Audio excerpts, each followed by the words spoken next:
fatos e versões. O que vai impactar na sua vida agora no Café com Política. No Café com Política de hoje, nós vamos conversar com a deputada estadual Laura Serrano, do Partido Novo. Ela é vice-líder do governo na Assembleia Legislativa. Entre outros assuntos, a gente quer falar com ela sobre volta às aulas em Minas Gerais também. Deputada, bom dia, prazer falar com a senhora mais uma vez. Bom dia, o prazer é meu. Deputada, para começar, antes de falar da volta às aulas especificamente, eu queria falar com a senhora de um outro assunto também que está dominando o noticiário, sobre o qual já falamos algumas vezes, que é a questão do regime de recuperação fiscal. Ainda ontem nós abordávamos essa temática com o secretário-geral do governo de Minas, o Matheus Simões. É um projeto que já está há mais de 2 anos na Assembleia e que até hoje não foi votado. O secretário Matheus Simões até disse ontem que ele tem a convicção de que quando for colocado em pauta, a Assembleia vai aprová-lo. O governo terá votos suficientes para aprovar o regime de recuperação fiscal. A senhora compartilha desse posicionamento, dessa opinião do secretário Matheus Simões? Rodrigo, eu compartilho sim, até porque eu vejo que os colegas deputados, eles têm a sensibilidade com o que está acontecendo em Minas.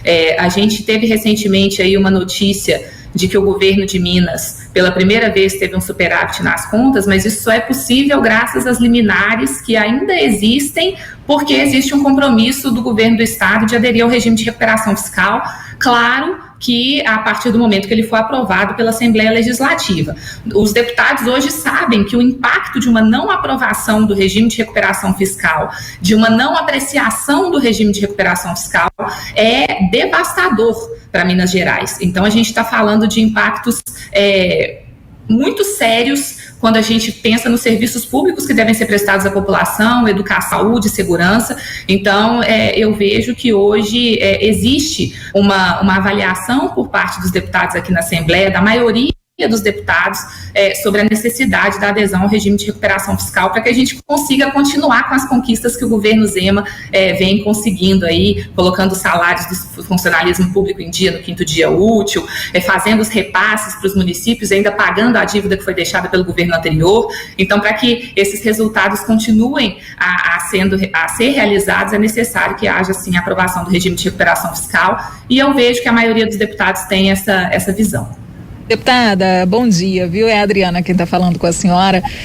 Falando agora também sobre as passagens. Ontem conversamos com o secretário Matheus Simões e ele admitiu que a passagem, o reajuste, né, a tarifa do ônibus metropolitano, que foi aumentada na segunda-feira, a passagem é alta mesmo, mas não tinha como fazer diferente, porque tinha que repor uma série de taxas e outros índices que estavam já defasados. E as empresas de ônibus haviam até pedido, né, um reajuste maior que o governo do estado conseguiu frear. Mas ele falou também a respeito dos contratos com as empresas de ônibus que poderiam ser revistos, né? Os contratos muito longos, o que inviabilizaria, por exemplo, essas tratativas em relação à passagem. De que forma que a Assembleia também pode trabalhar para ajudar, né, a minimizar esses impactos, até melhorar as condições do transporte para o passageiro? Adriana, bom dia, um prazer estar aqui hoje com vocês, cumprimentar também os ouvintes da rádio. Esse ponto das passagens é extremamente relevante porque ele afeta a vida das pessoas no dia a dia, né? É importantíssimo que a gente tenha passagens que sejam justas e, ao mesmo tempo, um serviço que seja de qualidade. É importante que a pessoa que vai se deslocar até o trabalho todos os dias, que ela possa utilizar, inclusive, um veículo que seja um veículo de boa qualidade, com a segurança necessária. A questão dos contratos muito longos acaba, de certa forma, engessando a concorrência no setor, né? Então, a gente fala aí das concessões no serviço metropolitano, e quando a gente tem contratos que são muitos anos, existe uma impossibilidade de que outros fornecedores possam vir oferecer esse serviço. E na prática a gente sabe, quando é um fornecedor só do serviço e ele sabe que aquele cliente é cativo e não tem para onde ir, para onde fugir, não tem como contratar uma outra prestadora de serviços, a tendência nesse mercado é que a gente tenha uma pior qualidade, enfim. Então, revisão dos contratos é sim fundamental para que a gente possa, inclusive, permitir que novos fornecedores possam competir nesse mercado e tentar, de certa forma, conquistar os seus clientes, os passageiros, que é a população trabalhadora aí que está todo dia pegando ônibus para poder ir e voltar do serviço do trabalho. Então, a Assembleia de Minas, ela precisa ter um olhar atento a isso. E é fundamental, sim, que a gente busque cada vez mais passagens mais justas e serviços de melhor qualidade para as pessoas no transporte. Vamos falar um pouquinho de educação agora com a senhora, deputada. Desde o começo da pandemia, a senhora tem defendido muito que as escolas não poderiam ter ficado fechadas como ficaram ao longo do tempo, né? Nós tivemos no fim do ano passado a retomada das aulas presenciais, né? E temos agora, entre até Belo Horizonte, a capital, e o estado de Minas Gerais, uma polêmica. Enquanto a prefeitura optou por adiar a volta às aulas das crianças que ainda estão se vacinando entre 5 e 11 anos, o governo do estado preferiu manter o cronograma inicialmente estabelecido, né? E a gente até trouxe essa semana que a prefeitura e o estado divergem, inclusive até em relação a alguns protocolos que envolvem essa volta às aulas.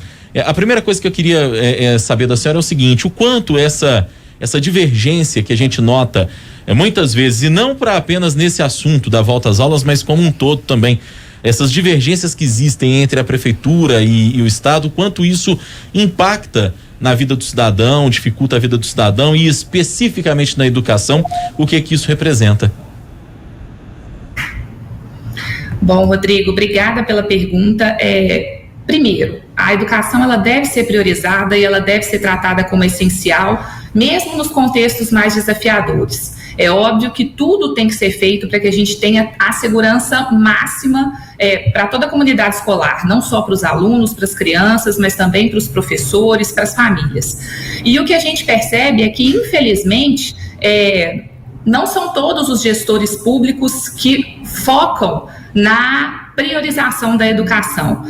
A gente vê muitas vezes em discursos políticos, principalmente em época de campanha, todos defendendo a educação, como ela é primordial e ela é essencial, mas na hora do desafio, na hora de preparar as escolas, na hora de garantir que elas tenham condições adequadas, estejam com os protocolos necessários, não são todos que fizeram essa preparação. Então, assim, é uma pena mesmo a gente ver divergências entre gestores públicos, entre governo de Minas, prefeitura. O essencial é que a gente tenha todos focados naquilo que é o melhor para a população. Essa é a principal, e esse deve ser o principal foco sempre do gestor público, do administrador, tanto em nível municipal quanto em nível estadual. Eu acho extremamente importante o posicionamento que o governo de Minas vem adotando. É fundamental a gente perceber que a escola, ela só pode deixar de funcionar no momento em que todas as outras medidas possíveis e cabíveis já tenham sido realizadas, porque a escola é essencial, é prioritária, ela está não só nos direitos constitucionais das crianças como prioritário absoluto, mas é fundamental que ela aconteça. Infelizmente, a gente vê muitas vezes a pressão de sindicatos fazendo com que isso seja deixado de lado. A vacinação das crianças, ela é importante sim. A vacinação, ela é um ponto fundamental para a imunização também das nossas crianças. É claro que é uma decisão dos pais que devem estar bem orientados e com as informações necessárias para terem segurança de vacinar seus filhos e entenderem todos os benefícios que essa vacinação traz, mas a justificativa da necessidade da vacinação para o reinício das aulas, ela não cabe muito, porque se a gente for avaliar, no dia 14 de fevereiro, que é quando a Prefeitura de Belo Horizonte pretende retomar as aulas, a gente ainda não terá todas as crianças durante o período todo de imunização, os 14 dias, 15 dias necessários aí após a vacinação para poder ter essa imunização completa. Outro ponto importante, as escolas, seguindo os protocolos sanitários adequados, que era o que vinha acontecendo, inclusive no ano passado, não são foco de disseminação da Covid-19. Então, a gente já sabe que hoje, seguindo os protocolos adequados, que são protocolos simples, máscara, álcool em gel, a gente consegue ter um retorno seguro, sim, das aulas, para que a gente tenha aí nossas crianças recuperando. já foi um déficit gigantesco. A perda que a gente teve de janela de oportunidade de aprendizagem dessas crianças, pelo fato das escolas ficarem tanto tempo fechadas, foi muito grave. Então é importante que a gente volte a priorizar a educação, mais uma vez, seguindo os protocolos, para garantir que a gente tenha toda a segurança adequada e concomitante ao processo de vacinação, que é um processo importante também para que a gente tenha a imunização aí dos pequenos também acontecendo. Deputada, em relação ainda a essa questão da volta às aulas, né? A Prefeitura de Belo Horizonte, ela alega essa questão da vacinação, né? O avanço da vacinação para que essas aulas retomem, né? Sejam reiniciadas. E além disso, também a questão da variante Ômicron, a contaminação muito grande, a pressão sobre o sistema de saúde e tudo mais. Em que diverge, por exemplo, o governo de Minas? O governo de Minas assegura que as aulas podem ser retomadas com segurança, né? Defende isso. Em que parâmetros, o que leva em conta o governo estadual para afirmar que esse retorno é seguro?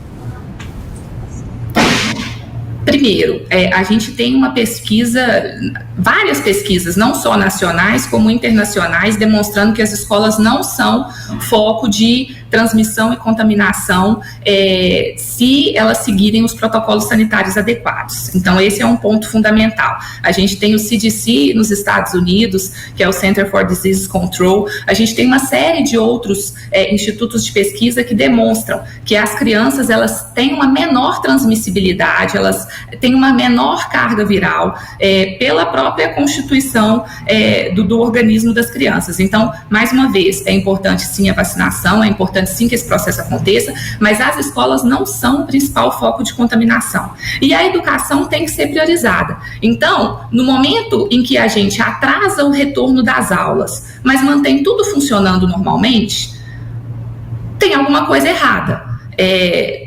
Tem uma certa incoerência. Então, o que é importante que seja feito? Que todas as outras medidas necessárias sejam tomadas para que aí sim a gente possa avaliar. Eu não estou dizendo que as escolas elas têm que estar abertas a qualquer custo, não é isso, mas elas precisam sim ser as primeiras a abrirem e as últimas a fecharem. E nesse momento existe sim uma segurança adequada, inclusive pelos indicadores epidemiológicos, a avaliação que é feita de estudos científicos em relação à transmissibilidade dentro das escolas, e é o que acontece na rotina normal do dia a dia, fora das escolas, no trabalho, nos supermercados, nos shoppings, enfim. É importante que isso seja muito claro, né?